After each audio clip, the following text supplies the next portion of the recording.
Yo, what's going on? It's Terrell, Hall of Fame, D-Line, tbkc, and all that sweet, beautiful, wonderful Man,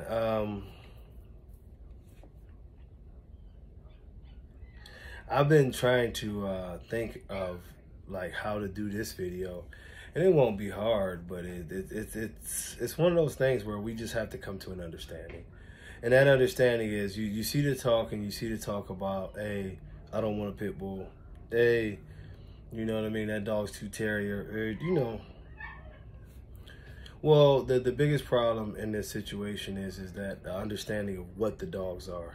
You know, me personally, I do want a dog with more pit bull terrier characteristics. Of course, I want the size, I want the strength, I want the athleticism and all that good stuff. But I also want a dog that's functional, that can breathe, and I don't want a bulldog. And that's the thing. If you want a bulldog, if you want an American bulldog, if you want an Oldie, a Lapahawk, all those bulldogs, you can just get one. In our community now, the whole I don't want a terrier thing has become a stigma, and it's sort of ass backwards when you think about that this breed was built off of terriers. You know, we should be elevating the terriers and really pushing towards that. You know, there's this big debate now about King Kamali and people saying that he wasn't this and he wasn't that. But you look at the dog and he's bully, tons of muscle, beautiful head, just a beautiful overall dog. The slander towards the dogs that we see from the old school that really represented the American bully is quite simply because most people are trying to angle you towards bulldog type breeds, bulldog mixes. And that's not what an American bully is. And, you know, as this builds and the shaming of this, it's weird that you can be shamed in this way, but, you know, that's become a thing. Oh, you got reindeers, you got, you know, you got a pit bull, you got, look, man, be proud when someone says that, you got a pit bull. You got a healthy dog, you know.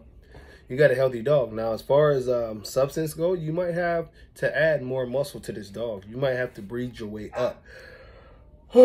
Excuse me. And the thing about it is breeding your way up is way easier than trying to breed out the flaws and the issues. So you're on the right path, you know, but we have to take pride in the roots of our dogs. We have to take pride in the fact that our dogs do come from terriers. And, you know, we know that some people mix different things in there, but at the same time, you know, it is what it is. We need to go back to our roots. We need to perfect what we started, and we need to use the terrier blood as a foundation for healthy dogs. I'm not blaming all bulldogs or that for our issues, but there definitely was a spike in issues as we've seen more and more bulldog type breeds get added to what we do. We need to fix that. We need to go in a direction that's going to be positive for our breed, and we need to really get back to healthy genetics. One of the issues that we have seen, and most people are asking these questions as far as why is it that the breathing issues came in. And I mean, if you do a little bit of research, you'll see that a lot of this comes from bulldogs. It comes directly from bulldogs. And the addition of these dogs into the genetics just made things way worse. And it was something that no one wanted to really accredit or take into credit that this would happen. Now we see it happening, and now we're stuck in a situation that we don't know what's going to happen, and we have to eliminate these things to make it better. You know what I mean? It's just that simple. I look back to the days of the heating issue. When the dogs were slightly more terrier, the dogs could be outside, as I've told y'all many times. When the dogs were slightly more terrier, you could walk your dog, you could have outside shows, you could do a lot of things. This extreme thing that we're seeing right now has led us to a situation to where the dogs are immobile. Not only are they immobile, but even when they're immobile, sometimes they're falling out and dying.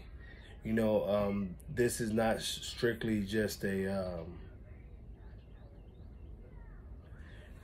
overheating issue. This is more so, as I've told you guys many times, an inflammation. Basically, the dog is like having that panic attack / asthma attack, and the windpipes and air passages are closing down, especially if they haven't had surgery to fix these things, and the dog basically chokes to death in front of you.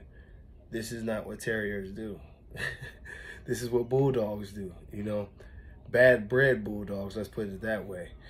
And it's something that we really have to get away from. So the stigma of the terrier in our dogs, we have to get back to being proud that these dogs are terriers. They're just the larger terriers of the family. You can have a 100-pound dog that has terrier-like qualities.